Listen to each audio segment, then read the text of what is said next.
Baik, Bapak Ibu yang sudah hadir di room ini, mohon izin Pak Komang kita mulai kegiatannya.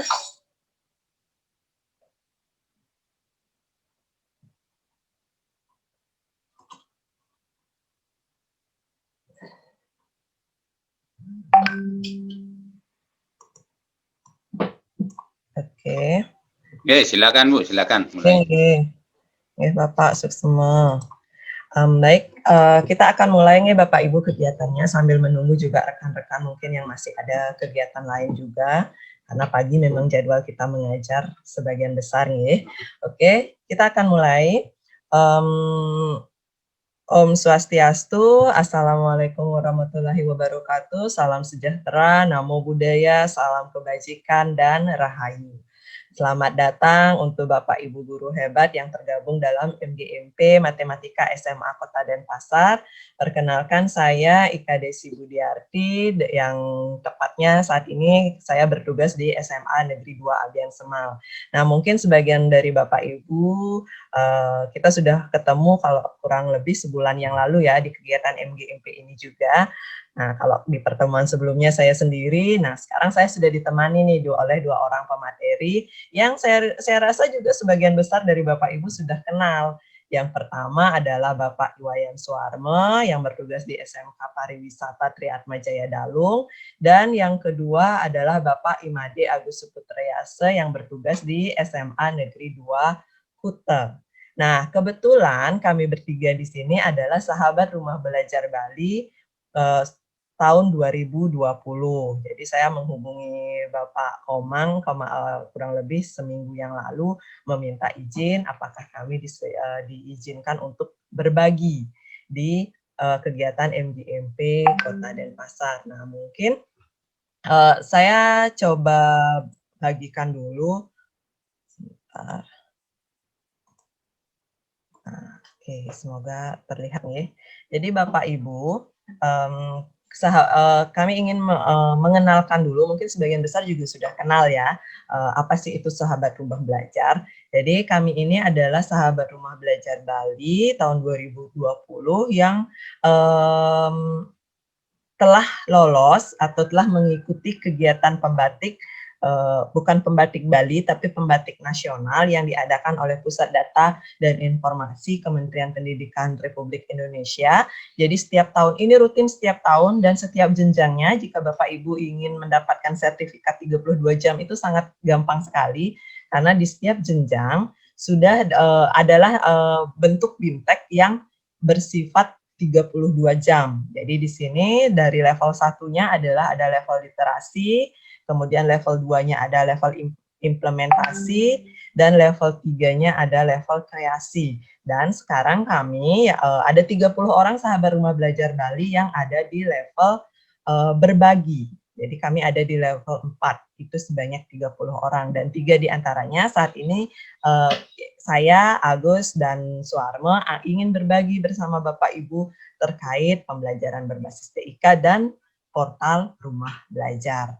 Oke, nah sebelumnya mungkin Pak Komang Karyase akan ada menyampaikan sepatah dua patah kata. Saya persilahkan terlebih dahulu sebelum kita masuk ke sesi sharing materi.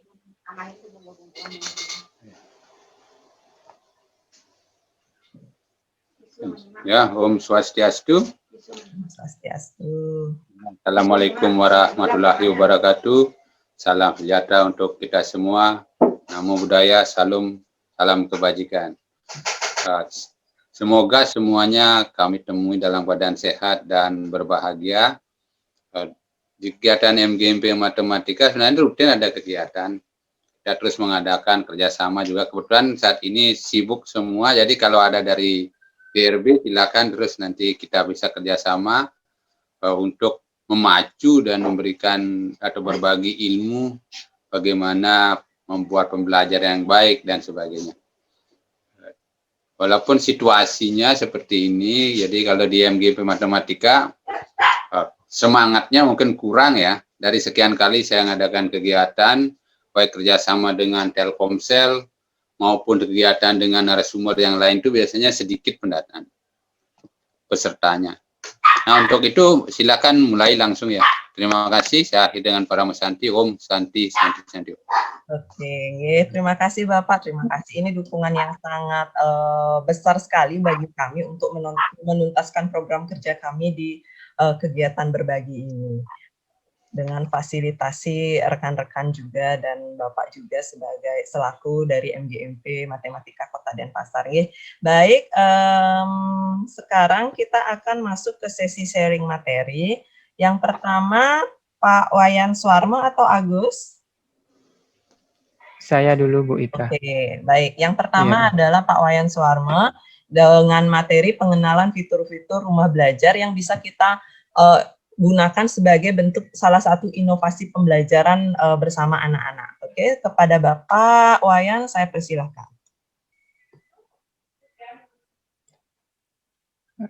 Selamat pagi Bapak dan Ibu peserta kegiatan hari ini. Terima kasih dari MGMP Matematika Kota Denpasar telah memberikan saya kesempatan, telah memberikan kami kesempatan dari Sahabat Rumah Belajar Provinsi Bali tahun 2020 untuk berbagi pada kegiatan hari ini. Sebelumnya perkenalkan, nama saya Iwayan Suarmo.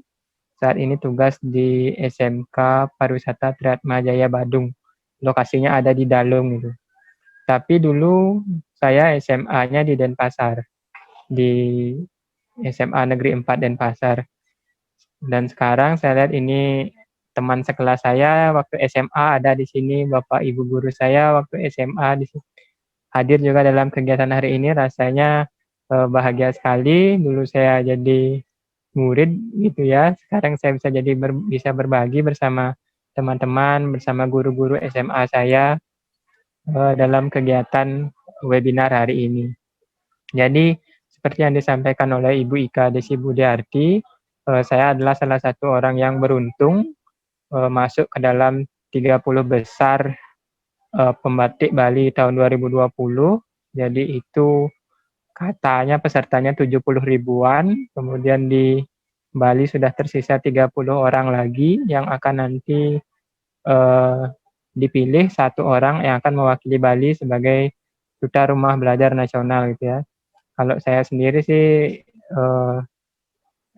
berada pada tahap ini saja sudah bersyukur sekali gitu ya, karena di tahap ini saya bisa banyak belajar, terutama dari ke-29 rekan-rekan hebat lainnya gitu ya, yang penguasaan teknologinya dalam pembelajaran tidak bisa diragukan lagi gitu ya.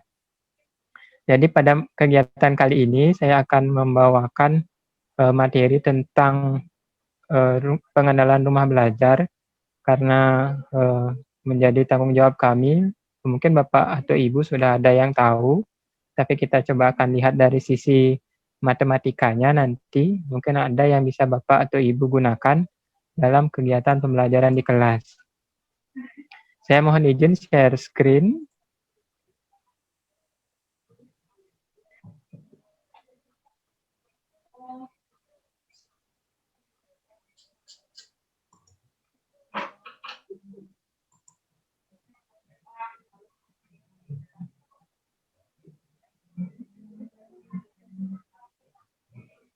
Sip, sudah terlihat Pak Yan. Iya, sebentar Bu, laptop saya berhenti bernafas. Saya jual laptop loh. Silakan laptop lo di-upgrade. Langsung saya jual laptop. Mulai. Kenapa ngancam itu gambarnya? Sebentar. Sebelum di prospek Pak Juniase. Baik Bapak Ibu, terima kasih. Semoga sudah mau sekarang. Ya, ini saya akan present. Agak berat pakai Prezi ternyata ketika di sharing seperti ini. Baiklah Pak Ibu, saya akan mulai kegiatan berbagi hari ini dengan pengenalan fitur-fitur rumah belajar. Sebelum nanti akan dilanjutkan sesi kedua oleh Pak Made Agus Suputrayase. Saya punya beberapa menit di sini untuk menjelaskan tentang fitur-fitur rumah belajar. Jadi sebagian besar mungkin Bapak Ibu sudah tahu bahwa pemerintah punya sebuah wadah, sebuah portal untuk akses berbagai fitur pembelajaran yang gratis seperti itu. Namanya Rumah Belajar. Ini bisa Bapak Ibu akses di situs belajar.kemdikbud.go.id, atau biar lebih mudahnya ya ketik saja di Google Rumah Belajar gitu ya, pasti yang muncul logo ini. Nah, itu dia tempatnya. Sebelumnya perkenalkan, nama saya Wayan Suharma, saya SRB Bali tahun 2020. Saya juga merupakan sahabat Rumah Belajar tahun 2019 ya. Jadi beruntung sekali bisa lolos tahun ini juga. Dan ini media sosial saya, Instagram, Facebook, dan YouTube gitu ya. Jadi kalau untuk followernya masih dikit-dikit ini semua. Kita akan mulai tentang mengenal apa itu Rumah Belajar. Jadi Rumah Belajar adalah portal pembelajaran yang menyediakan bahan ajar serta fasilitas komunikasi yang mendukung interaksi antar komunitas. Jadi ada Rumah Belajar itu mengandung berbagai macam sumber belajar, ada fitur-fitur yang fitur utama, fitur pendukungnya jumlahnya banyak sekali gitu ya, dan itu diwadahi dalam sebuah portal yang disebut sebagai Rumah Belajar. Jadi akses ke sini gratis ya Bapak Ibu, cukup membuat akun saja sebagai guru, kalau siswa ya sebagai siswa seperti itu, kemudian diisi biasanya nomor induk pendudukan, isi NUPTK-nya, nanti akan langsung terdata sebagai pengguna Rumah Belajar seperti itu. Kemudian mengapa menggunakan Rumah Belajar? Mungkin ada banyak fitur sejenis yang lain, tetapi mungkin Rumah Belajar ini yang satu-satunya yang menyediakan semuanya gratis gitu ya. Walaupun beberapa mungkin keluhan itu tidak lengkap seperti itu. Tapi disinilah tugas kita semua sebagai guru adalah di zaman sekarang itu tidak lagi sebagai pengguna konten, tetapi bisa membuat konten, menyumbangkannya di Rumah Belajar, sehingga bisa digunakan bersama-sama nanti di seluruh Indonesia. Selain gratis, fiturnya juga banyak seperti itu. Kita akan lihat fitur-fiturnya. Fitur utamanya itu ada 4. Mungkin kita lihat satu-satu. Yang pertama itu adalah sumber belajar. Jadi sumber belajar ini bisa mengandung berbagai macam materi ajar ya, dalam bentuk video, web, animasi, permainan seperti itu. Ada banyak sekali fiturnya di sini di sumber belajar. Nanti kita akan coba lihat setelah tayangan ini. Kemudian fitur utama yang kedua itu adalah kelas maya. Jadi ini semacam learning management system atau kelas digital. Mungkin Bapak Ibu di sekolahnya masing-masing selama masa pandemi ini pasti menggunakan learning management system, entah Moodle, Google Classroom, atau mungkin belajar.id gitu ya. Itu bebas, tapi sudah disediakan juga oleh Pusdatin ya, Kemdikbud, itu disebut sebagai kelas maya. Kemudian ada fitur laboratorium maya, ini untuk laboratorium percobaan yang bisa disajikan secara maya. Untuk matematikanya ada juga. Ya, jadi tidak khusus untuk fisika, kimia, atau biologi saja. Selanjutnya ada fitur utama yang keempat adalah bank soal. Jadi ini ada kumpulan berbagai macam soal-soal yang dibuat oleh guru-guru dari seluruh Indonesia.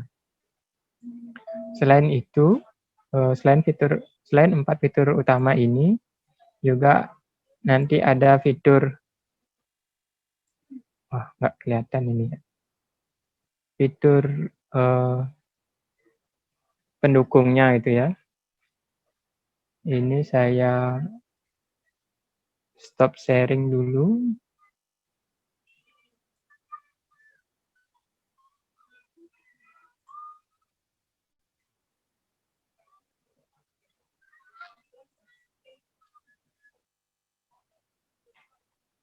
Ya, jadi ini adalah portal Rumah Belajar. Halaman depannya gitu ya. Jadi Bapak Ibu bisa akses di belajar.kemdikbud.go.id gitu ya. Di dalamnya isi macam-macam. Ada panduan belajar selama pandemi, model ini ya, panduan pemanfaatan rumah belajar untuk belajar dari rumah dengan menerapkan model pembelajaran inovatif. Ada berbagai model pembelajaran yang bisa dilakukan selama pandemi, bisa diunduh di sini nanti. Kemudian ada pemberitahuan tentang kegiatan pelatihan-pelatihan seperti itu. Jadi macam-macam sekali isinya. Kita akan lihat fitur yang pertama, seperti yang saya sampaikan tadi, kita akan ke sumber belajar terlebih dahulu. Ini tadi sudah sempat saya buka, jadi tinggal diklik saja di sini di sumber belajarnya. Nah, di sumber belajar ini Bapak Ibu bisa cari konten, ada 3 jenis utamanya, ada konten berupa audio dan video, ada konten berupa web.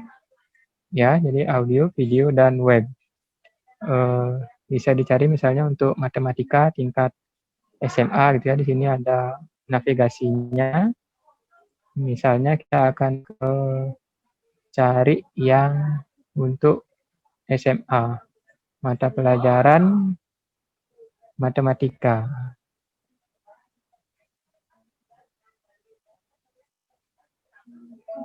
Ya, di sini ada beberapa konten yang mungkin mengkhususkan dirinya pada matematika. Ada trigonometri, integral, limit, turunan, aturan sinus ya. Jadi ini teman-teman kita, sahabat rumah belajar tahun 2019 dulu, tahun lalu. Jadi rompinya masih berwarna merah. Tahun ini rompinya berwarna coklat seperti ini. Ada konten video yang bisa Bapak Ibu manfaatkan dalam kegiatan pembelajaran seperti itu. Selanjutnya di yang kedua itu ada kelas maya. Sebentar ya, ini kelas maya. Untuk masuk kelas ini mungkin sama seperti masuk ke learning management system yang Bapak Ibu buat di sekolah gitu ya. Kalau di pertengahan semester ini mungkin agak susah memanfaatkan kelas maya ini karena masing-masing sekolah pasti sudah punya learning management systemnya masing-masing yang terpadu biasanya. Saya sendiri di sekolah menggunakan Moodle ya, jadi tidak menggunakan kelas maya ini. Bapak Ibu yang mau mencoba kelas maya bisa didaftar dulu terlebih dahulu jika belum punya akun. Jika sudah ya tinggal login saja seperti itu. Kemudian yang ketiga itu ada laboratorium maya. Jadi ada berbagai macam praktikum yang bisa kita lakukan di sini, baik untuk matematika, fisika, kimia, biologi ya. Untuk matematikanya sendiri di sini menurut saya pribadi kurang banyak masih ya.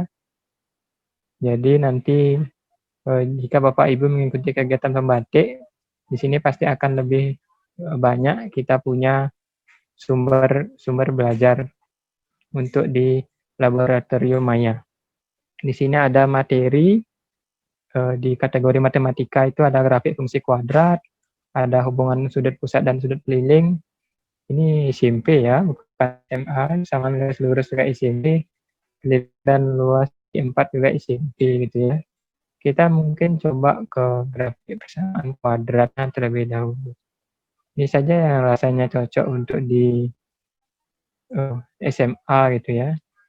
Di sini mungkin tampilannya mirip seperti GeoGebra, kalau saya biasa menggunakan GeoGebra gitu ya. Di sini ada ini teorinya, jadi persamaan kuadrat adalah apa? Bapak Ibu pasti memahami ini apa persamaan kuadrat. Kemudian ada penjelasan dari fitur-fiturnya. Ya, ada penjelasan penggunaan aplikasi laboratorium maya. Kemudian zoom, ini ada persamaan kuadratnya, jadi ini bisa kita ubah-ubah. Mungkin kalau bentuk seperti ini perlu dilengkapi dengan lembar kerja siswa yang sesuai gitu ya. Jadi Bapak Ibu silahkan dimanfaatkan fasilitas ini, dilengkapi juga dengan latihan soal. Jadi tentukan himpunan penyelesaian dari persamaan misal kuadrat ini misalnya. Jawaban X1-nya berapa, X2-nya berapa. Jadi siswa cukup mengecek saja di sini untuk melakukan percobaan tentang grafik persamaan kuadrat. Kemudian fitur selanjutnya itu ada bank soal. Jadi ini bank soal. Ya isinya ya kumpulan soal-soal. Kita mungkin lihat yang sekolah menengah atas, kelas berapa ya? Kelas 10 misalnya. Jadi di sini tugas saya hanya mengenalkan saja. Semoga Bapak Ibu tertarik mencobanya. Kemudian kita akan coba matematika kelas 10. Ini misalnya ada soal evaluasi umumnya.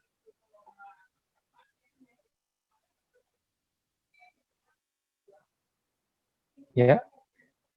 Nah, ini ada beberapa jenis soal yang dibuat oleh beberapa guru. Misalnya kita akan coba salah satu saja karena ini trial ya, saya coba yang paling dikit saja ya. Ini ada 3 soalnya dibuat oleh Bapak Tulus Devianto. Asimtot dari persamaan itu adalah kok waktu Anda telah habis. Ya karena saya di sini tidak sempat menghitung ya, saya misalkan saja menjawab next.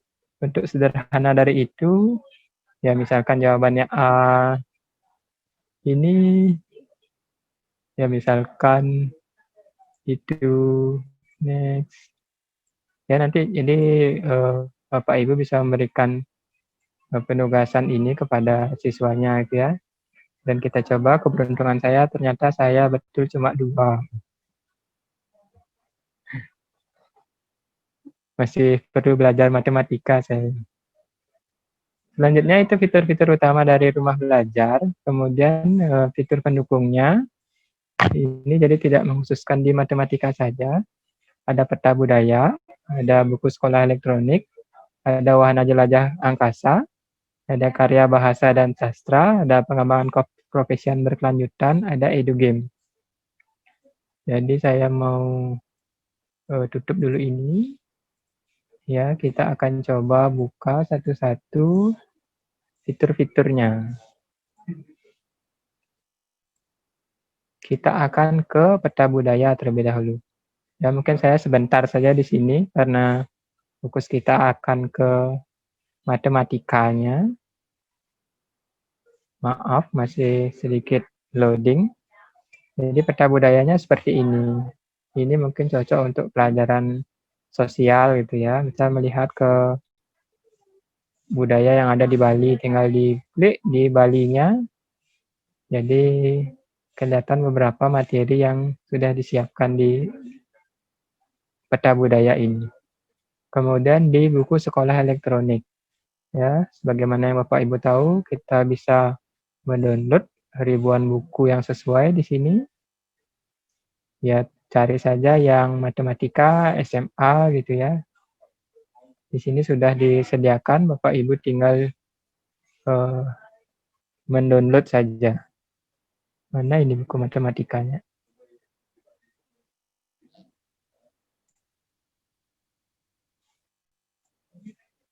Oh, ini dia gambarnya ya. Saya ingat gambarnya soalnya. Jadi silakan di download nanti di buku sekolah elektronik.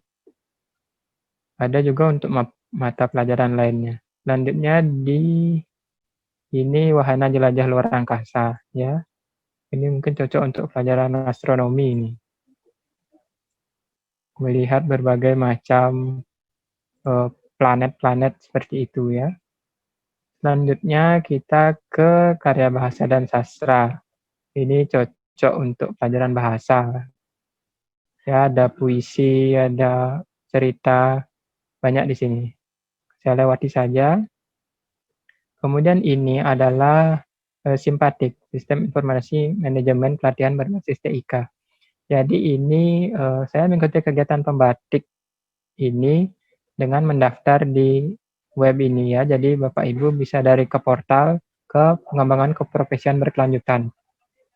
Jadi banyak sekali kalau mau ikut kegiatan, misalnya kalau mau cuma ikut seminar aja, ada juga seminar yang disediakan di sini gitu ya, selain kegiatan pembatik ini.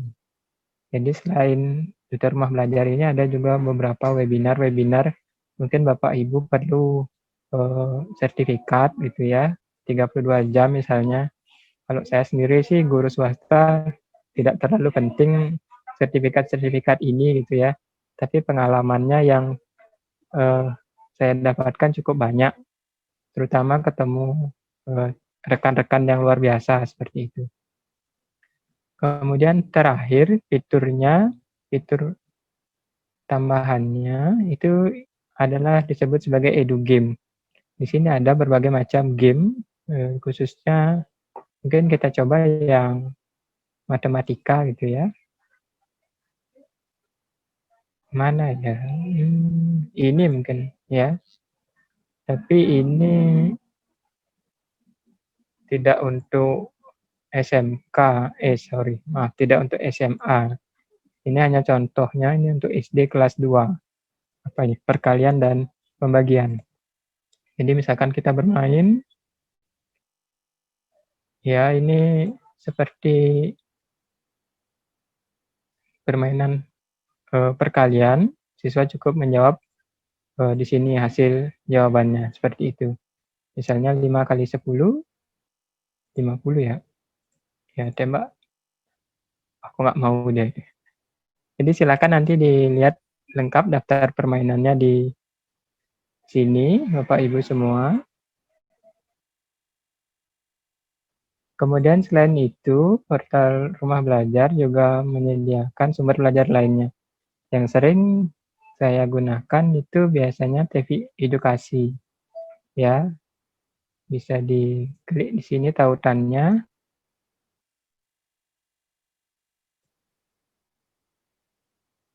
Jadi TV edukasi ini mirip seperti sumber belajar video ya, lebih mengkhususkan kepada video-video pembelajaran. Jadi yang tayang di televisi edukasi ini biasanya tayang juga di kegiatan tayangan belajar dari rumah itu ya. Biasanya sumber-sumber videonya berasal dari sini. Masih loading tampaknya.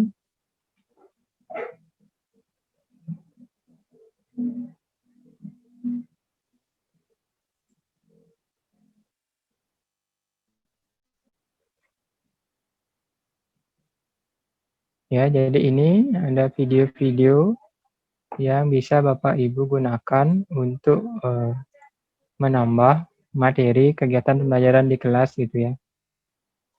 Mungkin demikian yang dapat saya sampaikan Bu Ika. Jika ada pertanyaan, saya persilakan.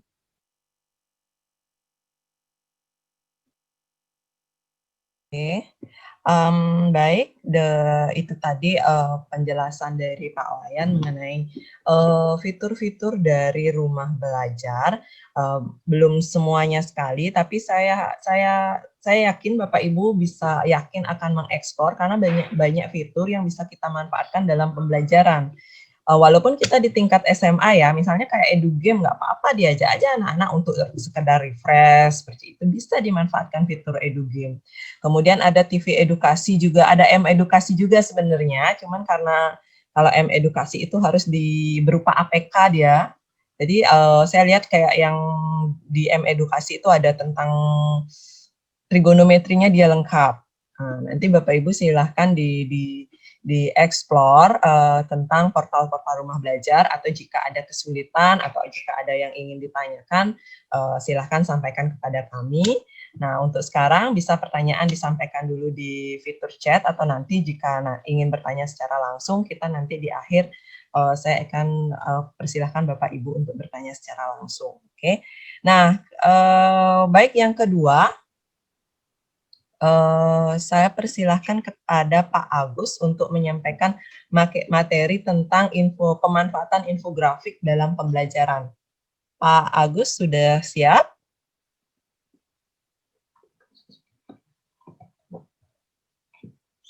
Suaranya masih mute, Pak Agus. Ya, baik. Om Swastiastu, Bu Ika. Iya, Om Swastiastu. Baik, ya, bisa langsung ya. Iya. Oke, selamat pagi Bapak Ibu Guru di MGMP Matematika Kota Denpasar.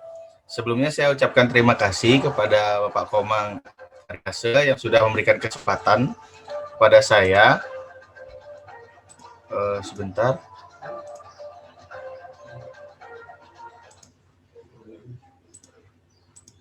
Oke, sebelumnya saya ucapkan terima kasih kepada Pak Komang Karyase karena sudah memberikan kesempatan kepada kami untuk berbagi pada kegiatan hari ini.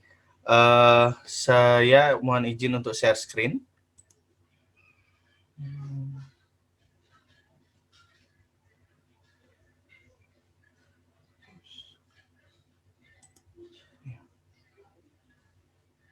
Bentar.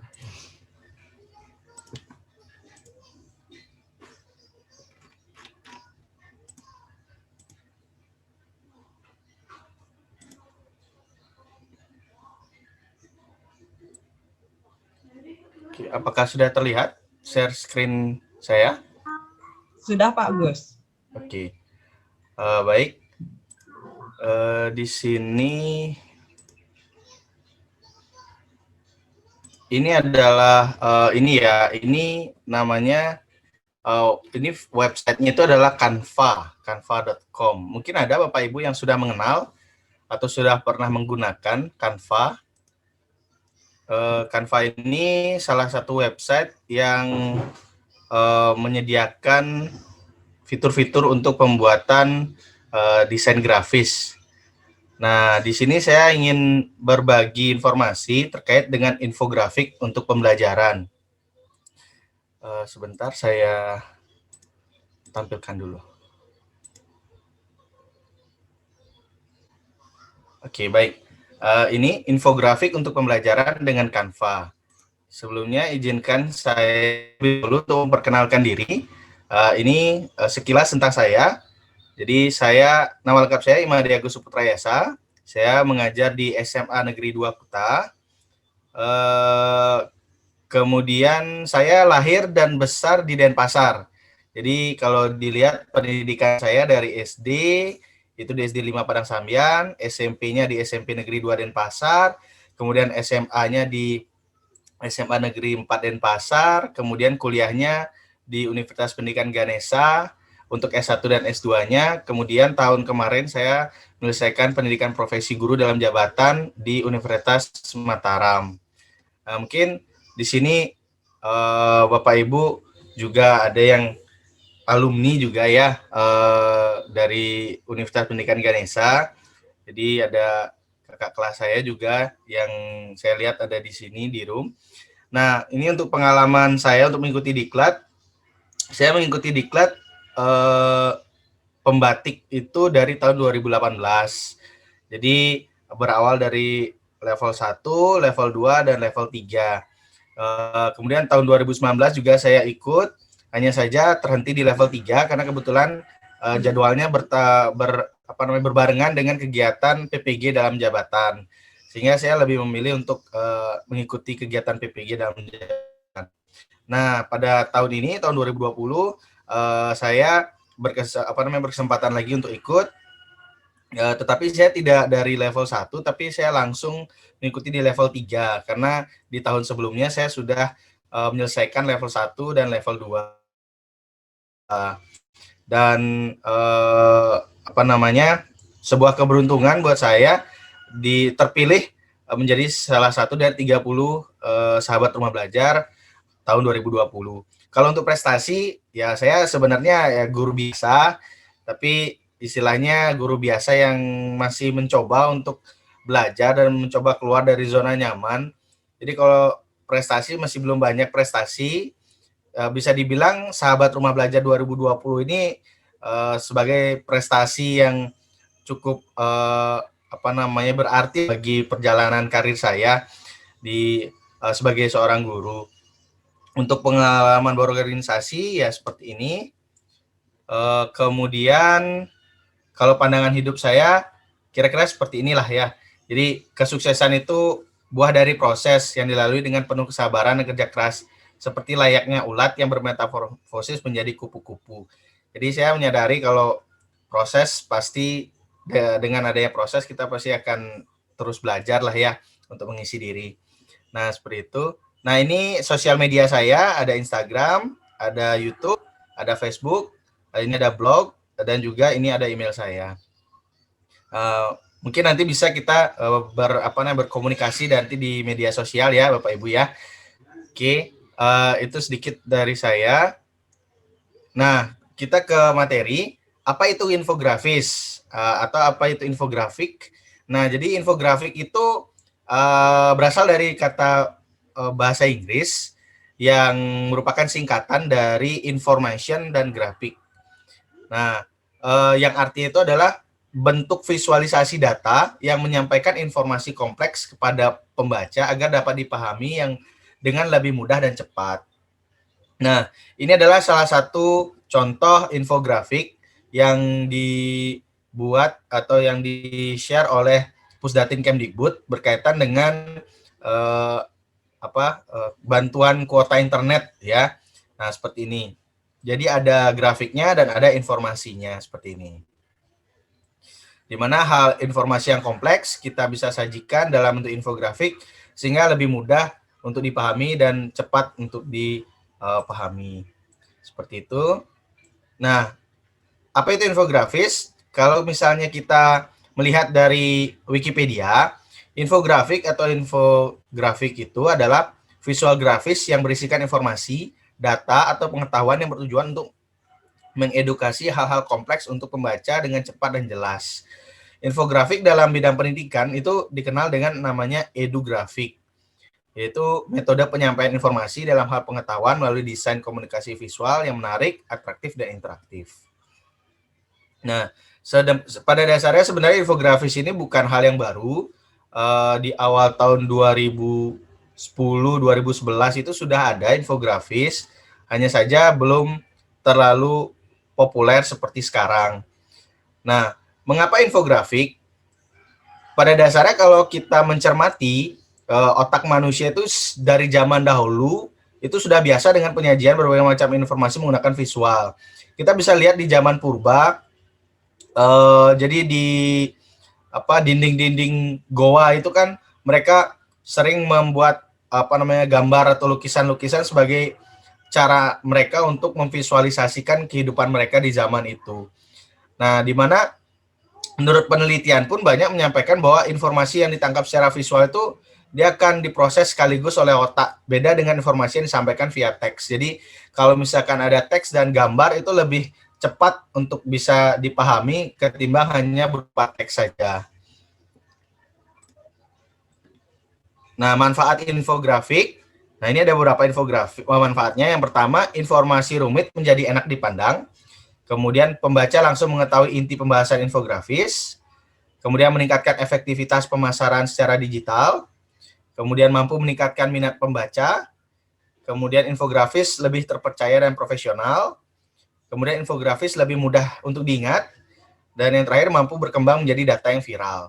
Nah, kenapa infografis ini saya angkat? Kita mengetahui, menyadari betul kalau kita bicara matematika kepada siswa, itu kan suatu hal yang di mindset siswa udah menjadi momok tersendiri ya. Ada yang rumit, rumus, susah, dan lain sebagainya lah.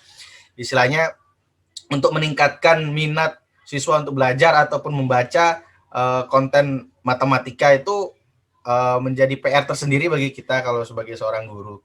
Nah, tapi kalau dengan kita menerapkan infografis ini, ada kecenderungan kita bisa meningkatkan minat pembaca siswa, karena kita bisa mendesainnya yang rumit itu menjadi lebih simpel, lebih sederhana, dan mudah untuk dipahami. Terlebih, kalau misalkan kita bisa mengkreasikannya dengan baik, bisa menjadi lebih mudah untuk diingat oleh siswa, seperti itu. Nah, apalagi ini bisa berkembang menjadi data yang viral. Nah, kalau kita ketahui kan siswa biasanya pasti suka yang viral-viral seperti itu ya. Nah, dan juga ini sebenarnya infografik ini pada dasarnya lebih sering dipakai di promosi atau di perekonomian atau marketing seperti itu. Nah, biasanya sih arahnya ke sana. Tapi bisa juga kita terapkan dalam pembelajaran. Nah, ini jenis-jenis infografik. Infografik jenis-jenisnya ada 3, ada yang statis, ada yang animasi, dan ada yang interaktif. Statis yaitu dia berupa bentuknya gambar, tidak bergerak, ya seperti misalnya infografis pada media cetak ataupun website. Kalau animasi, dia ada animasinya. Jadi berupa bentuk video animasi baik 2 dimensi ataupun 3 dimensi. Nah, yang terakhir itu ada interaktif. Nah, infografis yang interaktif itu biasanya disajikan di website dan pengguna dapat berinteraksi dengan informasi yang ditampilkan melalui user interface yang telah didesain. Sebenarnya kalau kita bicara infografis, Bapak Ibu pasti sudah biasa membuat PowerPoint. Nah, kalau PowerPoint itu dia tidak kita berikan animasi, dia hanya berupa gambar dan berupa teks. Nah, itu bisa kita katakan sebagai infografis yang statis. Nah, nanti kalau misalkan PowerPoint itu kita berikan animasi, nah itu sudah dia sudah mengarah ke infografis yang animasi. Kemudian untuk mengarah ke interaktif kita tingkatkan sedikit, misalnya diberikan hyperlink-nya, kemudian misalkan diberikan quiz gitu, misalnya diklik button tertentu kemudian muncul menuju ke halaman tertentu seperti itu. Jadi ada interaktifnya. Nah, kurang lebih seperti itu gambaran dari jenis-jenis dari infografik. Nah, ini adalah beberapa contoh-contoh infografis atau infografik yang saya ambil di laman Instagram Rumah Belajar, yaitu di belajar.kemdikbud. Nah, mungkin nanti Bapak Ibu bisa berkunjung juga ke sana, atau jangan lupa di-follow, karena tentunya ada beberapa informasi-informasi terbaru, terupdate tentang dunia pendidikan, ataupun misalkan kita stuck ingin mencari ide, bisa kita mengunjungi laman Instagram ini untuk mencari ide-ide kreasi untuk bisa kita terapkan di pembelajaran kita di kelas. Nah, ini ada beberapa jenis infografis ya, ada Bitpletok seperti ini. Jadi ada grafisnya, dibuat menarik dan ada penjelasannya, sehingga dengan melihat tampilannya siswa menjadi lebih tertarik untuk membaca. Nah, ini seperti ini. Kemudian, nah ini tentu pertanyaan ya, dapatkah infografik diterapkan di pembelajaran? Nah, kalau berdasarkan jurnalnya, ini sudah ada yang melakukan penelitian terkait dengan pemanfaatan infografik ini. Jadi kalau misalnya Bapak Ibu guru ingin membuat PTK mungkin, atau membuat penelitian, artikel dan lain sebagainya, ini sudah ada yang menulis. Jadi bukan hal baru dan referensinya sudah ada gitu. Dimana di sini sih yang diterapkan baru di pelajaran IPS, kemudian ada sejarah, ada juga di pelajaran kimia gitu. Nah, kenapa tidak kita terapkan di pembelajaran matematika? Nah, sepertinya kan bisa juga gitu ya. Tuh. Dan dari penelitian ini juga hasil yang diperoleh kecenderungan dia meningkatkan minat siswa terhadap pembelajaran untuk belajar matematika itu sendiri. Gitu. Nah, ini beberapa contoh infografik mata pelajaran prakarya yang saya ambil di laman Instagram Rumah Belajar ya. Nah, ini berkaitan dengan Hari Batik Nasional ya. Ini berkaitan dengan pelajaran prakarya membuat batik. Jadi bisa kita buatkan seperti ini. Ada gambarnya, ada informasinya, dikreasikan untuk menarik minat, dan bisa kita buat ringkasan lah, uraian materi seperti itu. Nah, ini materi fisika. Nah, di fisika juga bisa. Jadi sepertinya kalau di matematika juga bisa gitu. Jadi dibuatkan seperti ini infografisnya. Kemudian, nah, untuk membuat infografik yang kita perlukan ada 3 ada 3 hal. Yang pertama skill design, yang kedua ada analisis informasi, yang ketiga ada storytelling. Skill design ini ya ini seninya setiap orang kan berbeda-beda, tapi itu kan bisa dilatih, bisa diasah.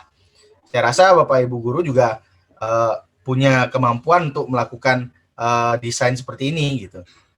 Kemudian analisis informasi. Analisis informasi ini maksudnya kita bisa melihat mungkin di mata pelajaran apa yang kompleks, mungkin yang susah untuk dipahami oleh siswa. Nah, kita bisa buatkan dia infografisnya untuk menarik perhatian siswa sehingga mudah dipahami. Pertama minatnya dulu kita tangkap. Ketika dia sudah berminat, kemudian bagaimana kita bisa analisis supaya informasi itu bisa diterima dengan baik oleh siswa. Kemudian ada kemampuan storytelling juga, kemampuan untuk bercerita, bagaimana kita membuat alur cerita yang baik pada infografik kita sehingga nanti mudah dipahami oleh siswa. Kemudian, nah ini ada standar infografik dikatakan baik. Nah ini kalau kita lihat sebenarnya di pemerintahan itu, baik itu di kementerian ataupun di instansi-instansi pemerintahan, mereka punya standarnya membuat infografik. Dan kita bisa lihat di hampir pamflet-pamflet pemerintah itu banyak informasi disajikan dalam infografik. Dengan harapan informasi dari pemerintah itu tersampaikan dan tersampaikan ke masyarakat dengan baik juga gitu. Nah ini buku panduannya ini dikeluarkan oleh Kominfo dan ini diakses gratis. Mungkin nanti bisa saya share ke Bapak Ibu PDF-nya untuk bisa dibaca juga. Tapi secara umum di sini ada 10 poin yang bisa dikatakan sebagai standar infografik yang baik. Itu yang pertama berorientasi pada tujuan infografis. Jadi ada tujuannya. Kemudian berdasarkan riset dan sumber yang dapat dipertanggungjawabkan dan tanggal produksi sebagai referensi aktualitas. Tapi kalau untuk di pembelajaran mungkin kita berdasarkan riset pengalaman saja, kira-kira di bagian part mana materi itu yang bisa kita buatkan infografisnya. Kemudian relevansi dengan kebutuhan pembaca, struktur visual yang harmonis dan menarik. Jadi struktur visualnya mungkin ada warnanya, tata letaknya, kemudian ada bagian keterbacaan juga, unsur persuasi, jadi unsur untuk mengajak, lugas, konsistensi, dan juga yang terakhir kemudahan dibagikan. Nah, infografik ini lebih banyak di-share kan di sosmed ya. Nah, kita ketahui kalau sekarang sosial media, siswa juga aktif di sosial media gitu. Nah, itulah kenapa kenapa tidak kita gunakan medsos itu sebagai sarana kita untuk belajar juga. Jadi kita ambil sisi positifnya, jadi anak-anak bisa berkomentar di bagian komennya seperti itu, untuk berdiskusi di bagian komentar di infografisnya. Kemudian, nah ini langkah-langkah cara untuk membuat infografik. Itu ada memilih tema, melakukan riset mendasar, mendapatkan data, kita analisis data, membuat narasi, kemudian membuat sketsa atau wireframe, mengedit, mendesain, menguji, kemudian terakhir finishing. Nah, kira-kira seperti ini stepnya. Nah, tentunya untuk di finishing, infografik itu kita sesuaikan ukurannya ya. Kalau ukuran standarnya kan biasa di Instagram, itu ukurannya 1080 pixel. Nah, ini ada untuk format Instagram yang vertikal. Ini ada beberapa jenis ukuran-ukurannya. Ya, jadi perlu kita perhatikan juga supaya tidak nanti kita membuat desain infografik tapi ternyata ketika kita share tidak terlihat maksimal seperti itu. Nah, membuat infografik dengan apa? Nah, ini ada banyak sebenarnya websitenya. Saya pilih di sini Canva. Kenapa Canva? Ya, satu, karena template-nya banyak, gambarnya juga banyak, dan untuk di-share-nya juga mudah. Bisa kita download dulu, kita mau share langsung ke media sosial juga bisa. Seperti itu. Oke. Nah, ini PowerPoint ini juga saya buatnya lewat Canva. Nah, mungkin kalau bertanya, kalau matematika seperti apa contohnya gitu. Nah, ini saya mencoba. Ini saya sekarang di Instagram Rumah Belajar Kemdikbud. Lihat ya? Oke, sip. Nah, Kelihatan. kelihatan ya. Oke. Nah, saya beberapa kali sempat ini ya, ini lamannya. Jadi infografisnya di sini ada banyak sih tentang pendidikan untuk bisa dicermati. Nah, untuk di matematika seperti apa? Mungkin kita bisa cari dulu ke Instagram saya, Agus Suputra Yasa.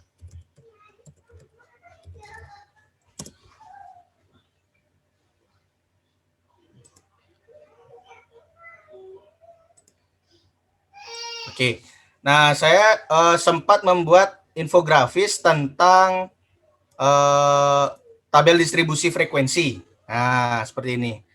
Jadi kita bisa buatkan dia pertanyaan di awal.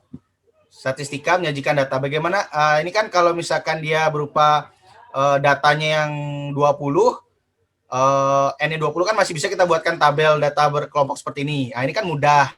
Nah, kita bisa buatkan pertanyaan, bagaimana kalau misalkan datanya lebih dari 20? Nah, ini kan dia kita buat nanti dengan tabel distribusi frekuensi. Nah, bagaimana langkah-langkahnya? Nah, ini kan langkah-langkahnya. Yang pertama, kita menentukan jangkauannya. Nah, ini kita bisa buatkan infografisnya seperti ini. Nah, sehingga di samping menarik daya tarik ke siswa juga semacam kayak seperti apa namanya uraian singkat lah. Nah, ini dia infografis yang statis. Nah, kemarin saya coba juga membuat yang ini ya, yang statis juga.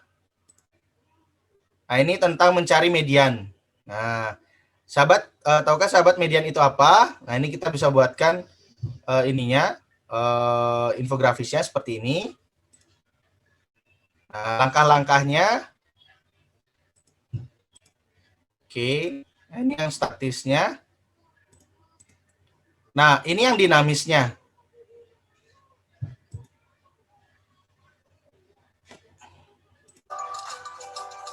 Ya, jadi bisa kita buatkan animasinya dan ada. Ini suaranya terdengar nggak ya? Musiknya. Oke. Dengar. Jadi untuk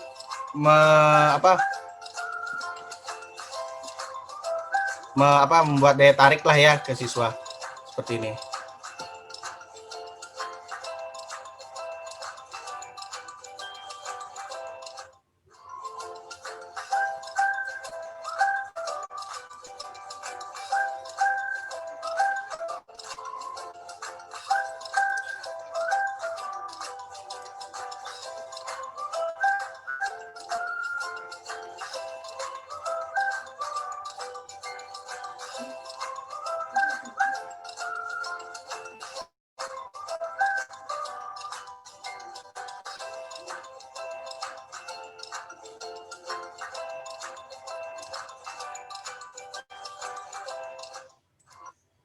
Ya,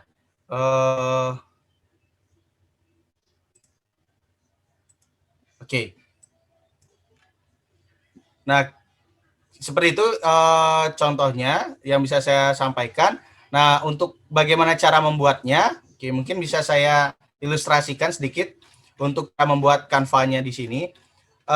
Ini untuk kita bisa akses dulu canva.com ya. Nah, ini tampilan awalnya sih ya, tampilan awal Canva. Canva.com. Banyak yang bisa kita buat dengan Canva ini, tidak hanya PowerPoint. Ya, mohon maaf ada suara. Oke, masih loading dia.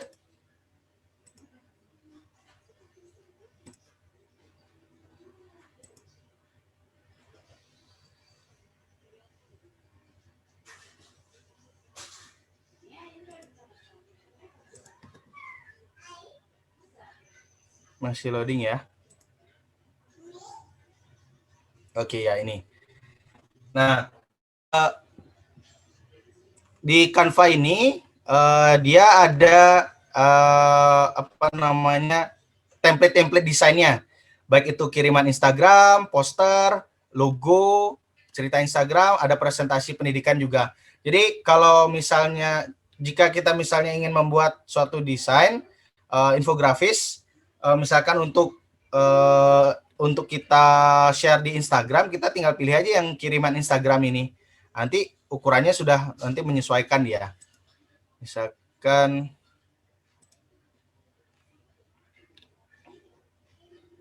yang ini ya contohnya ya.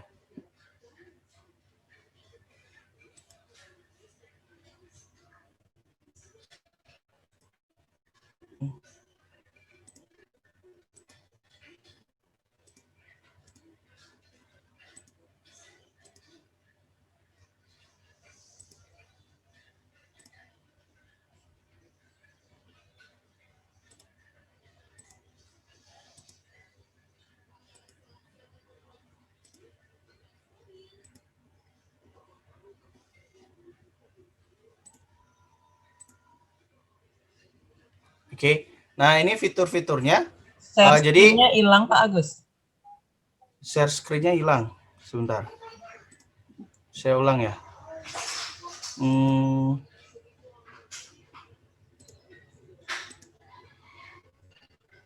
Udah? Sudah. Udah, oke. Ya. Nah, untuk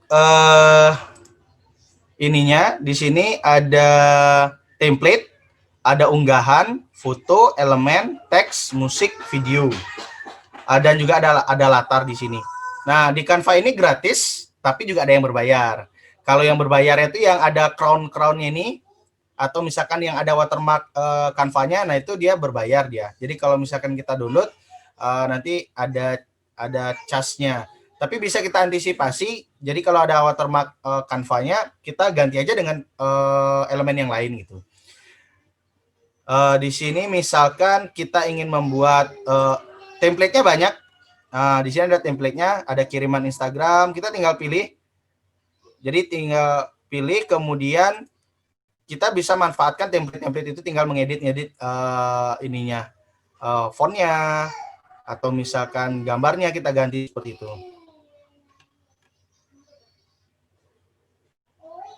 Misalkan ini, nah ini sudah ada dia template-nya. Kita gunakan misalnya, oke, misalnya ini, ini kita tinggal ganti aja di sini. Ya, di double klik di sini. Ini masih digembok ya.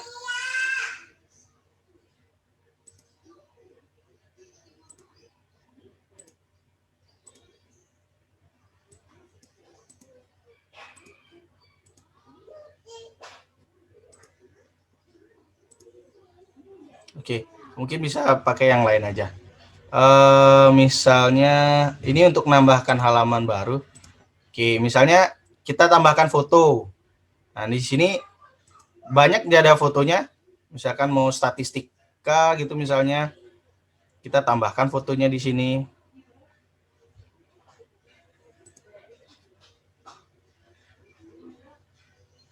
Nah, ini gambarnya. Kemudian untuk menambahkan teks, judul misalnya.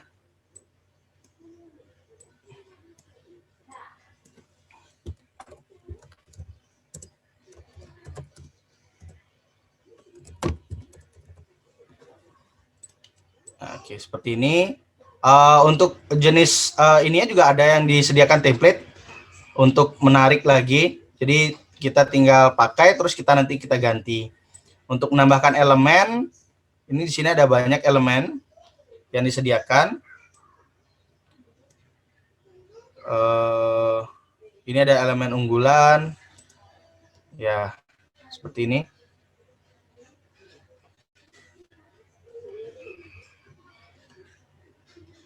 Jadi mungkin kalau jika ingin diterapkan ke siswa, tidak hanya kita yang membuat, bisa juga kita infografis ini kita jadikan sebagai project kepada siswa untuk membuat semacam kesimpulan dari hasil belajar mereka.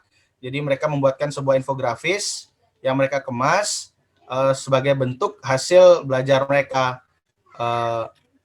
untuk nanti kita bisa nilai seberapa paham mereka terhadap materi yang kita ajarkan, dan bisa kita tuangkan dalam infografis ini. Kalau unggahan, bisa kita mengunggah Jadi kita upload gitu, misalnya ini seperti ini. Jadi misalkan kalau ada rumus-rumus gitu, misalnya kita bisa buatkan dulu di di codecox.com. Di sini kita bisa buatkan dulu rumusnya, ya. Kemudian kita download GIF-nya. Nah, kemudian kita masukkan ke dalam Canva untuk nanti kita jadikan di bagian infografisnya kita. Misalnya ini ya. Nah, ini jadi untuk menambahkan teks, untuk menambahkan gambar, bisa seperti itu. Ini di atas, kalau di atas ini ada fitur-fiturnya juga untuk memberikan efek, memberikan filter. Kemudian ini untuk duplikat, ini untuk transparansinya misalnya. Nah, seperti ini. Ini untuk posisinya, misalnya dia untuk mundur, untuk kiri, kanan, atas, bawah, seperti itu. Kemudian ini untuk teksnya, bisa diganti fontnya juga ada banyak. Hanya saja kalau misalkan ada yang crown seperti ini, nah ini dia berbayar dia kalau misalkan kita pakai. Bisa kita pakai, tapi saat kita ingin mendownloadnya, kita diminta untuk mencas. Misalkan saja jika kan dia interaksinya kita bisa di kolom komentar siswa. Jadi kita bisa arahkan siswa untuk menyampaikan pendapat mereka tentang materi yang dipelajari di kolom komentar media sosial, dan di sana bisa saling berargumen di kolom chat komentarnya seperti itu. Untuk menambahkan musik, ini di bagian musik seperti ini. Untuk menambahkan video juga di sini bisa. Untuk ini latar, ini untuk latar yang paling belakang ini. Oke. Untuk membuat PowerPoint juga bisa di sini di Canva seperti itu. Dan ini ada fitur tambahan di Canva ini juga bisa kita lakukan presentasi yang direkam. Mungkin kalau Bapak Ibu ada membuat video pembelajaran dengan rekam layar, di Canva menyediakan fitur ini, itu lakukan presentasi dan rekam. Nah, yang ini bisa dimanfaatkan. Itu. Baik, mungkin sekiranya demikian yang bisa saya sampaikan, Ibu Ika, berkaitan dengan Canva. Oh ya, satu lagi, di Canva ini juga bisa kita lakukan kegiatan secara berkolaborasi. Dalam artian kita bisa mendesain secara bersama-sama, seperti ini. Jadi bisa semacam dia grup gitu ya, untuk bisa dilakukan desain bersama-sama. Jadi real time dia, misalnya kita ingin membuat infografis ini dengan 2 atau 3 orang dalam kelompok gitu misalnya, secara bersama-sama dalam satu desain yang sama, itu bisa dilakukan juga. Caranya itu dengan bagian ininya kita bagikan. Sebentar. Misalkan dipilih salah satu desain ya. Misalkan ini.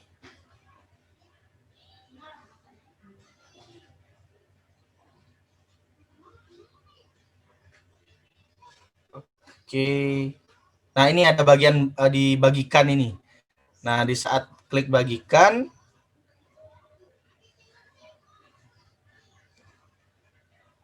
nah ini ada timnya.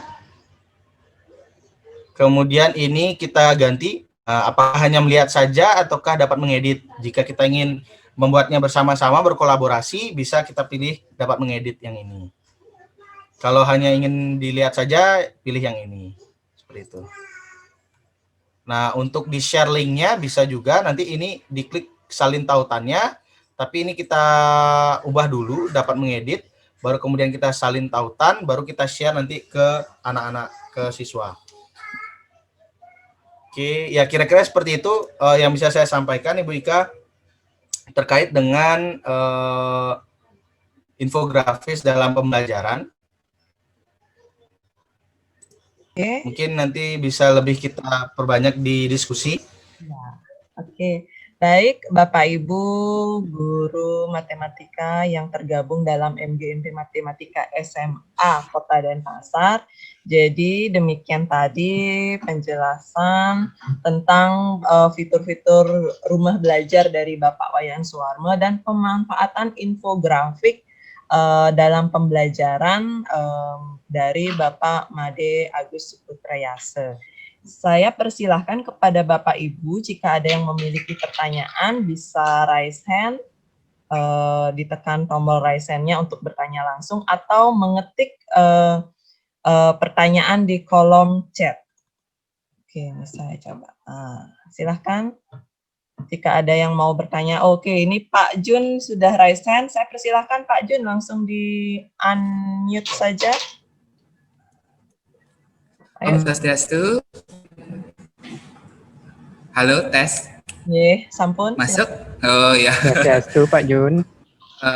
Senang sekali hari ini mendapat pengetahuan baru tentang rumah belajar. Tidak semua hal akan langsung terakhir sempurna. Terlihat dari web rumah belajar ini sudah banyak sekali perkembangannya dibandingkan dengan tahun pertama web ini dibuat. Pertanyaan saya lebih ke nanya pendapat sih. Kira-kira gimana ya caranya biar teman-teman guru tambah banyak yang mau jadi pengisi konten. Seru kan kalau misalnya semua guru tuh hobi ngisi konten, akhirnya kita punya satu web gratis lengkap, habis itu kontennya berkualitas. Mungkin itu aja sih dari saya pertanyaannya. Terima kasih. Keren ini. Bukan sekedar pertanyaan, malah segini nih solusi sebenarnya dari Pak Jun nih untuk kita semua. Sudah pertanyaan sekaligus solusi ini. Oke, silakan Pak Wayan atau Agus yang akan menanggapi, silakan. Mungkin Wayan dulu, Pak Wayan dulu. Baik, mungkin saya dulu ya. Jadi, Bu Ika, mohon dipin yang gambar saya. Diapain? Oh ya, biarin dah. Oke, sudah. Jadi ini soalnya suara saya masuk lewat alat lain. Sip, sudah. Silakan dilanjutkan. Baik, jadi apa yang terjadi sesungguhnya ya, saya juga mengikuti rumah belajar ini dari tahun 2017, 2018 itu awalnya, tapi kegiatan membatiknya itu baru mulai dari 2018. Dan selama saya mengikutinya, seperti Pak Jun bilang, webnya sendiri memang tambah upgrade gitu ya, baik dari segi tampilan, dari segi fitur-fiturnya tambah banyak, dari segi konten juga tambah banyak. Tetapi yang seperti saya katakan tadi, memang yang menjadi masalahnya adalah dari sisi konten gitu ya. Beberapa pengguna rumah belajar itu mengeluhkan kontennya yang ya kalau saya bilang mungkin lebih lengkap tetangga sebelah gitu ya, yang berbayar itu gitu ya, saya tidak akan sebut merek gitu ya, atau mungkin bisa dibandingkan mungkin dengan YouTube gitu ya, yang lebih bersifat umum gitu ya. Padahal rumah belajar ini duluan berdiri daripada tetangganya gitu ya, tapi tetangganya kalau ulang tahun itu bisa borong semua TV gitu ya. Selain itu juga fitur-fiturnya sudah lengkap gitu ya. Di sini yang mungkin menjadi perhatian saya gitu ya, kenapa saya juga tergerak ikut di rumah belajar itu karena kita sebagai guru sekarang di dunia yang seperti ini, apalagi di masa pandemi seperti ini, kebutuhan penguasaan teknologi itu sangat kita butuhkan gitu ya. Saya membayangkan bertahun-tahun yang akan datang itu kita guru, kita nggak akan lagi mengajar di depan kelas begitu saja gitu ya. Kalau kita mungkin buat konten sekarang, mungkin kesannya agak susah sekarang, tapi itu bisa kita mungkin gunakan setahun, 2 tahun lagi, mungkin ada perubahan sedikit, revisi lagi. Jadi kita mungkin capeknya sekali, tapi kita bisa gunakan berulang kali seperti itu ya. Mungkin Bapak Ibu tinggal buat satu video yang sesuai dengan materi Bapak Ibu, kita bisa kirim ke kelas misalnya 10 IPA 1, IPA 2, IPA 3, IPA 4, nanti sama materi dasarnya, mungkin tanggapan dari siswa di kolom komentarnya saja yang kita perlu perhatikan beda-beda. Jadi sebenarnya lebih mudah kalau kita bisa membuat konten-konten pembelajaran seperti itu untuk kegiatan pembelajaran kita gitu ya, dibandingkan harus satu persatu di kelas seperti itu. Dan sekali lagi untuk mulai mengisi konten di rumah belajar itu, jadi saya sarankan ya Bapak Ibu cobalah lirik kegiatan pembatik seperti ini. Tapi tanpa ikut kegiatan pembatik ini pun Bapak Ibu bisa mengisi konten di rumah belajar asalkan terdaftar. Seperti nanti kalau sudah mengirimkan hasil karyanya mungkin akan ada review dulu dari tim rumah belajar untuk biar sesuai standar rumah belajar, baru nanti akan ditampilkan di web rumah belajar. Jadi semakin banyak Bapak Ibu mengirim hasil karya di rumah belajar, semakin banyaklah kita bisa punya sumber-sumber belajar yang bisa kita gunakan seluruh Indonesia gitu ya. Sendiri sayangnya baru satu video saya yang masuk di sumber belajar seperti itu. Mungkin Bapak Ibu yang bisa membuat video yang lebih baik, lebih menarik gitu ya, silahkan dibuka kesempatannya. Mungkin itu yang bisa saya tanggapi. Silakan Pak Agus. Pak Agus mungkin akan ada tambahan. Suaranya masih mute.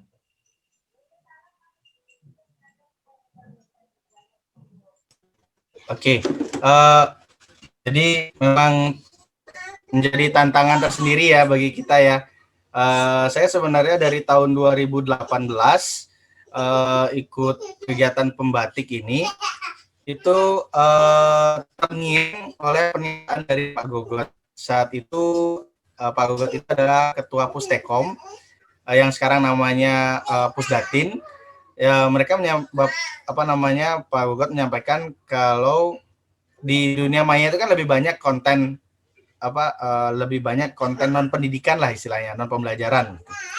Nah, di sini strateginya mungkin bisa Bapak Ibu guru bisa membuat video atau kan ada kegiatan pembatik lokal Bali yang kemarin sempat kita buat gitu ya.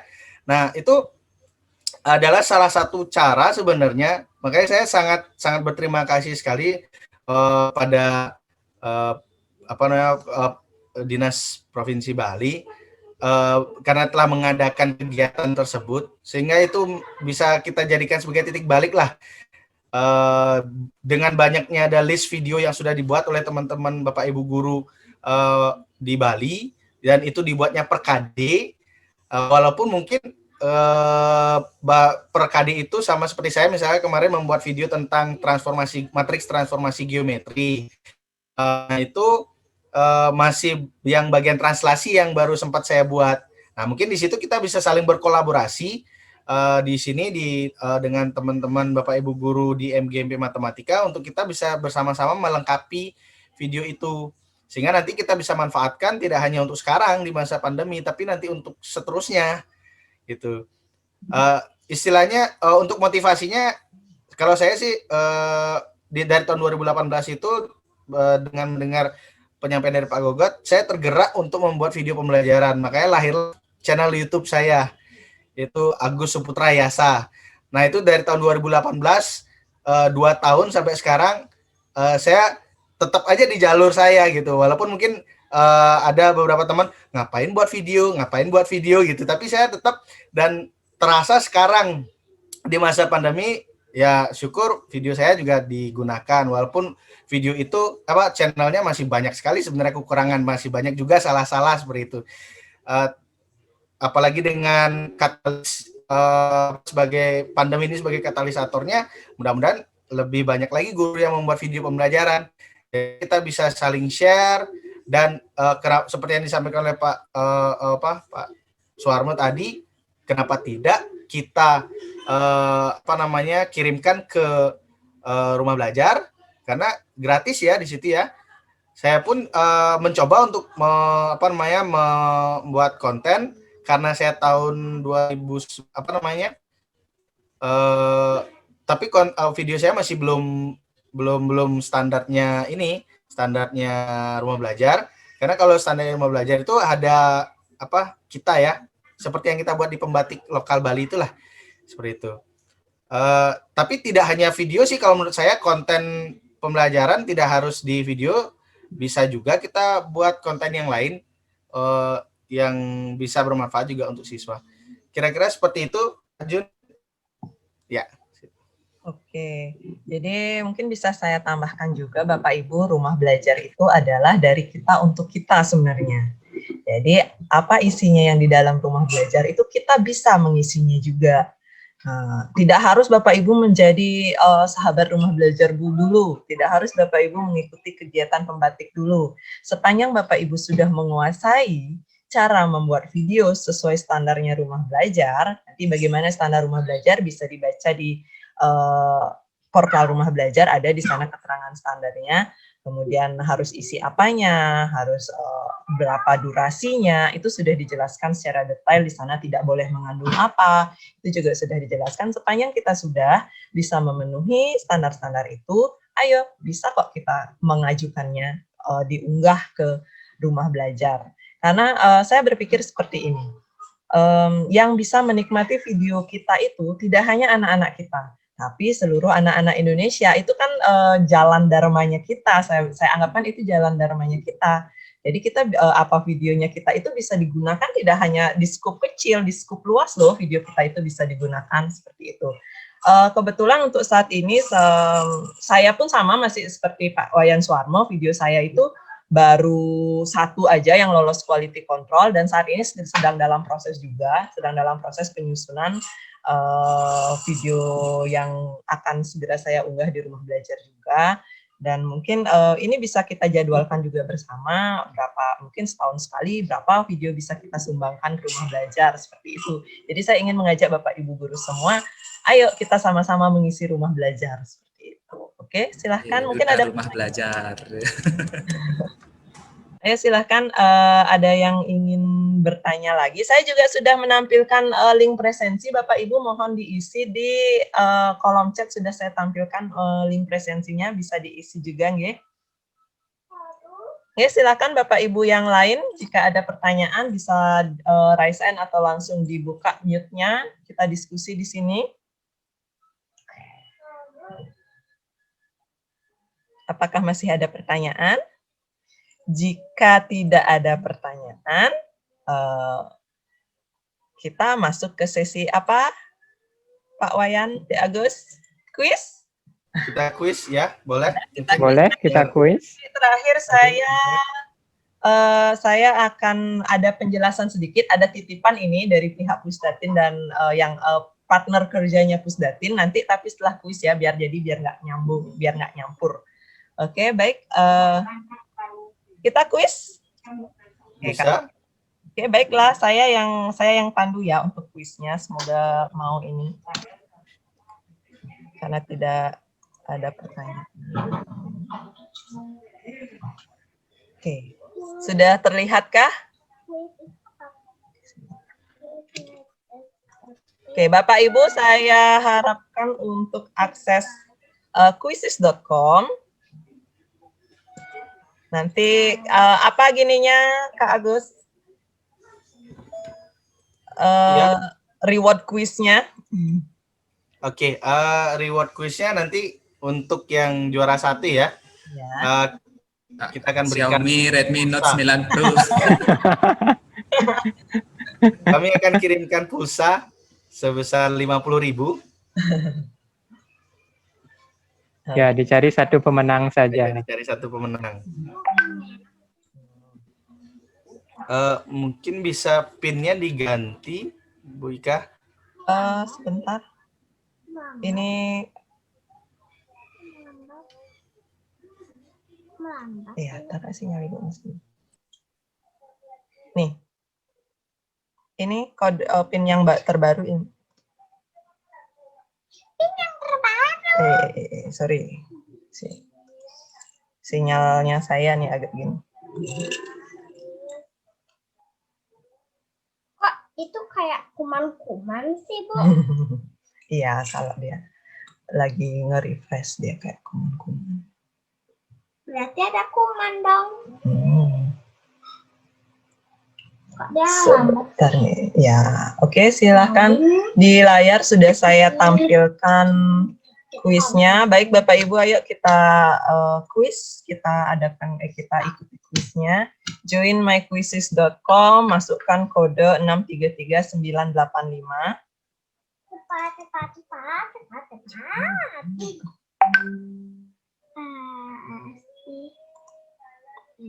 Oke, saya chat di mana chatnya? Sorry. Ibu, ini Oke. tulisannya arte ya. Start. Oke, sudah ada 2 partisipan.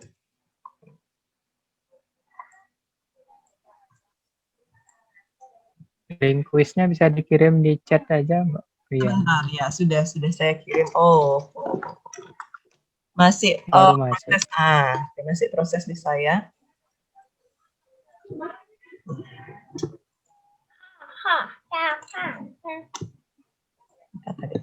Gini ada dulu.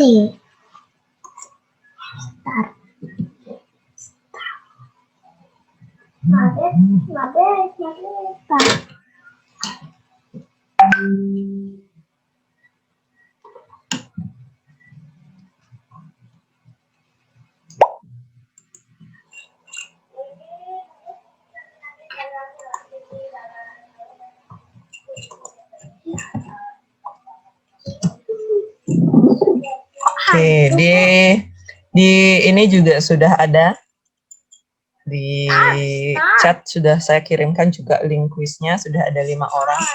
No, wait. Start.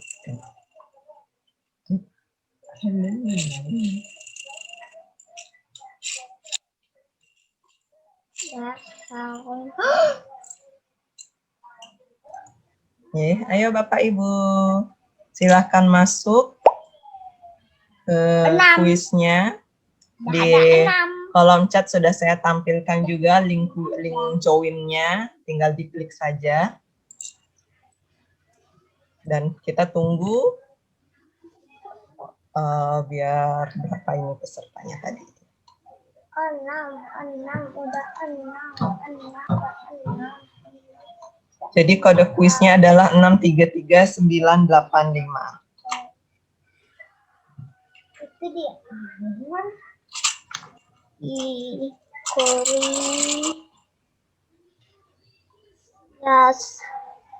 Santi. Apa ini maksudnya? Ini air, ini apa nih? Apa ini? Aruna sudah. Kalau ini bukan. Nah, sebentar nih, saya macet nih. Iya. Ibu, ibu, yang macet.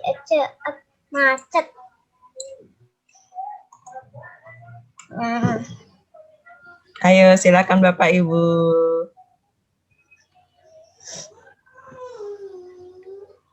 Sudah ada 6 peserta, apakah akan nambah?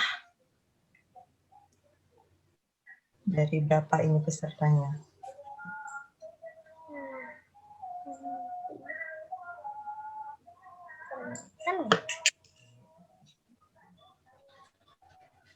Oke. Saya rasa tidak ada penambahan lagi, kita start ya. Bagus ya. Sip, kita start saja. Silahkan, berarti 6 peserta ini. Saya sudah start. Nah, ini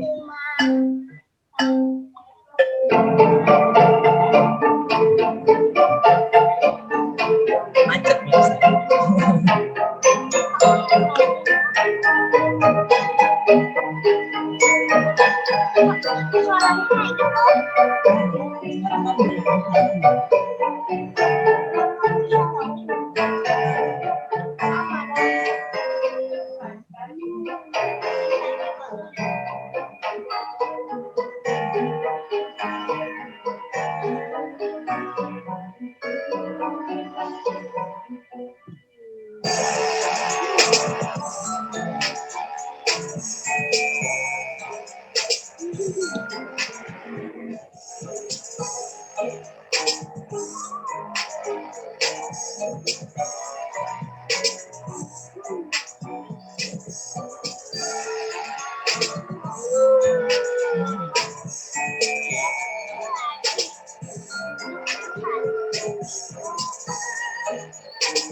Ayo Bapak Ibu silakan dilanjutkan saja. Saya hanya merefresh dashboardnya saya.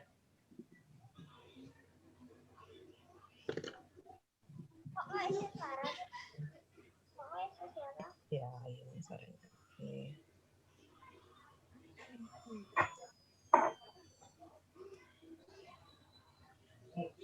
Oke, ayo silakan. Ada Ayu.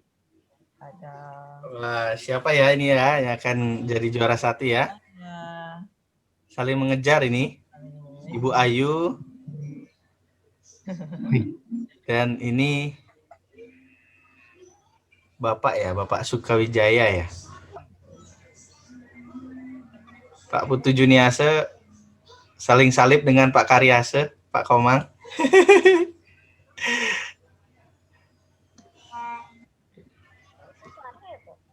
Iya, suaranya.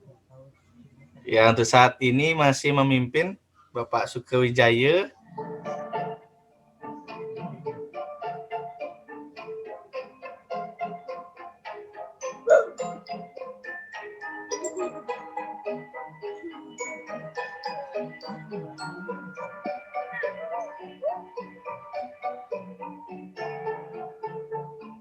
Sudah?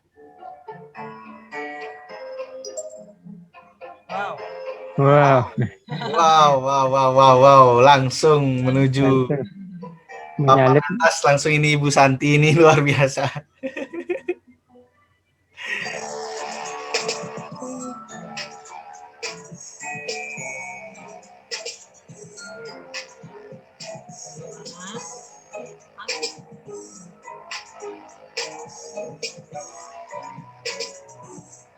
Oke, Ari, nggak apa-apa, Ari.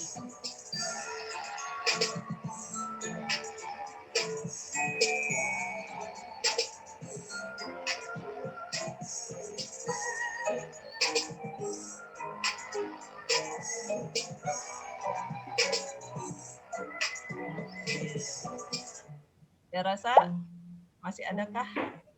Oh, ini siapa?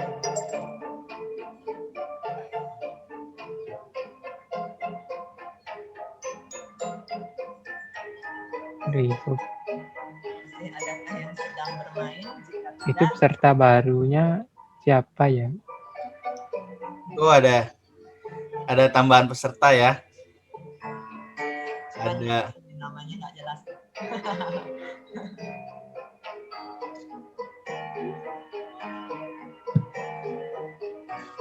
Oke. 8.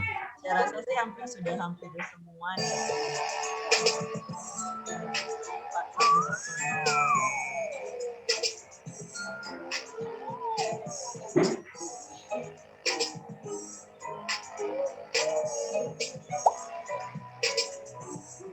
Ini sepertinya peserta ini, bukan peserta kita yang baru-baru masuk.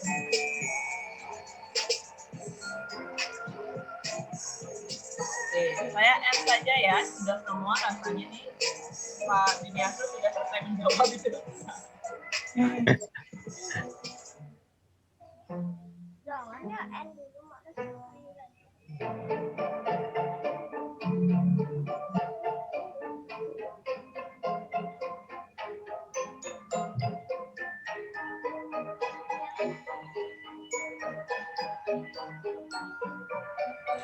Baik, saya akan end karena kita sudah mendapatkan pemenangnya untuk sesi hari ini. Oh, ternyata Pak Sukawijaya. Saya menyalip di detik-detik terakhir. Oke, ya. Jadi nanti Pak Sukawijaya silakan hubungi. Bisa tolong di apa? boleh di chat dituliskan nomor HP-nya nanti. Ya, bisa ditaruh di kolom chat nomor HP-nya dan providernya ya. Jadi mohon untuk Pak Sukawijaya menuliskan nomor HP dan providernya di kolom chat nanti ya, agar bisa kami hubungi. Nah, Bapak Ibu, untuk sesi sharing dari portal Rumah Belajar dan aplikasi atau tools pembelajaran alternatif untuk menunjang kegiatan pembelajaran Bapak Ibu sudah tadi selesai. Saya hanya di sini melanjutkan tugas. Di sini kami kebetulan ada partner kerja dari Pusat Data dan Informasi Kementerian Pendidikan, namanya Dragon Learn. Jadi tim Dragon Learn Indonesia meminta saya untuk mensosialisasikan tentang kegiatan Olimpiade Matematika yang bisa diikuti oleh anak-anak kita secara online. Oke. Saya coba share materi dulu. Mohon izin waktunya 5 menit saja.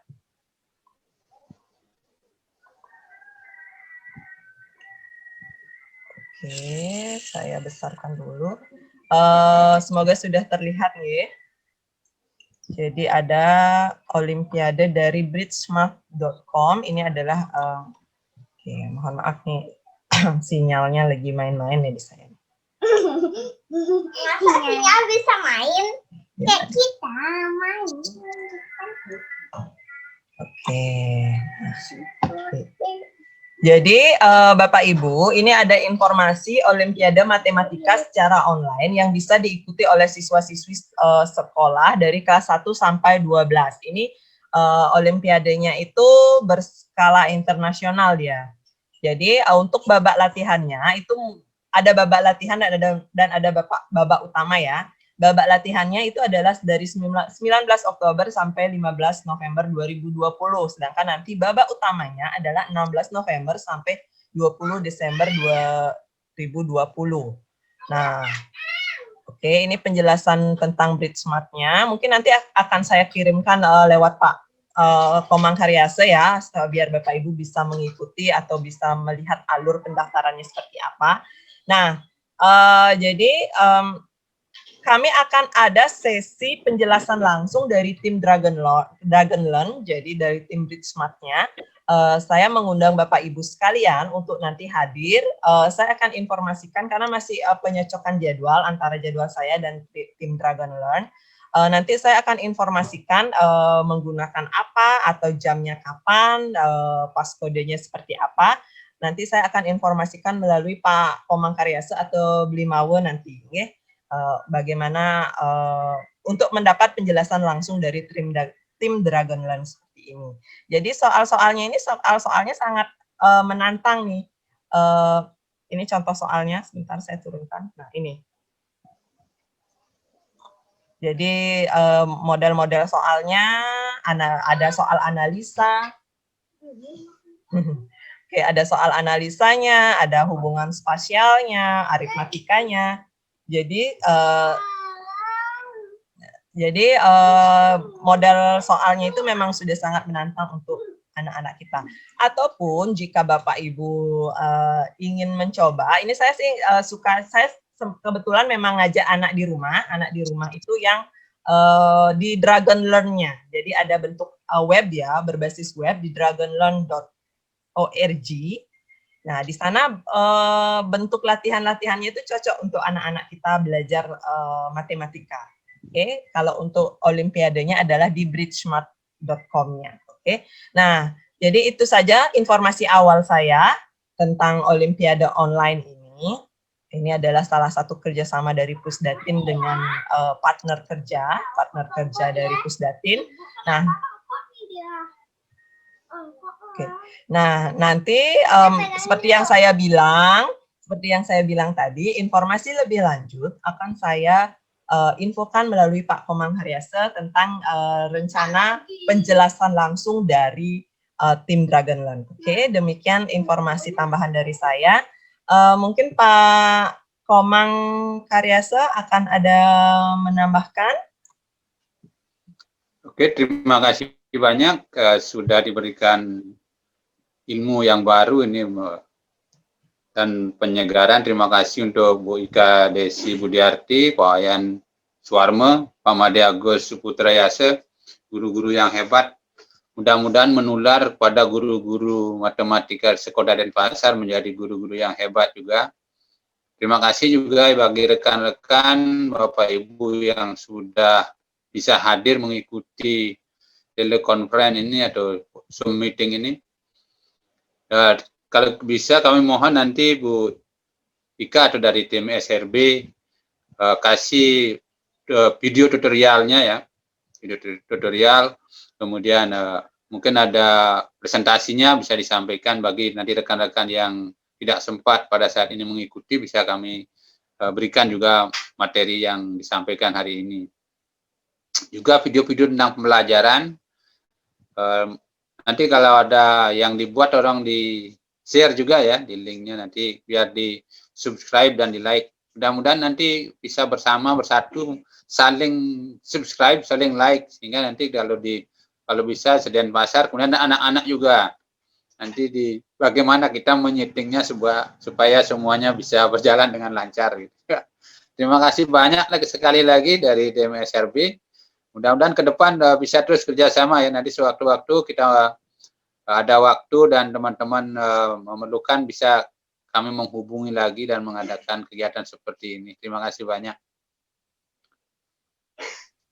Nggih, terima kasih Bapak. Nggih, kami juga berterima kasih sekali karena sudah diberikan ruang dan waktu untuk menjalankan program kerja kami bersama MGMP Matematika SMA Kota Denpasar. Nah, ini Pak Agus juga sudah mulai mengechat nih link-link YouTube beliau, link-link YouTube materi. Mari kita subscribe. Nah, itu link-link di chat itu kumpulan video-video matematika pembatik lokal Bali. Itu kumpulan video dari pembatik Bali. Iya. Ya, mohon disampaikan Pak Agus. Sampaikan. Nanti itu mudah-mudahan bisa dimanfaatkan Bapak untuk di sekolah, di kelas nanti. Oke. Jadi demikian Bapak Ibu untuk kegiatan kami hari ini. Terima kasih banyak karena Bapak Ibu telah bersedia hadir bersama kami. Oke, sebelumnya bagaimana kalau kita foto bersama dulu? Lupa saya. Ayo kita foto bersama, bisa dibuka. Manjus. Dibuka. Suwarma ada kembarannya loh. Berdua dia. Kan memang akhirnya saya ketemu kembar. sama kembarannya Pak Suwarma. Wayan Suwarma satu, Suwarma Wayan satu. Iya. Oke, ayo kita ini. Tangannya bisa begini. Yang ini. Ya. Yang salam rumah belajar. Logo rumah belajar. Saya ambil. Rumah belajar. Ya, begini. Ini ya. Oke. Sudah? Ya, oke, nggak apa-apa. Mungkin teman-teman belum bisa open video. Oke, 1, 2, 3. Sebentar, saya coba cek dulu hasilnya. Nah, ini. Ya, terima kasih banyak. Mohon maaf kalau ada kekurangan-kekurangan dari MGMP Matematika Kota Denpasar. Terima kasih banyak atas waktunya Pak Komang. Ya, terima kasih. Terima kasih Bapak.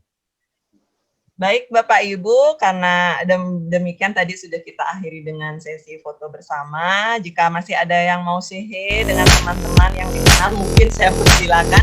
Jika tidak, boleh meninggalkan room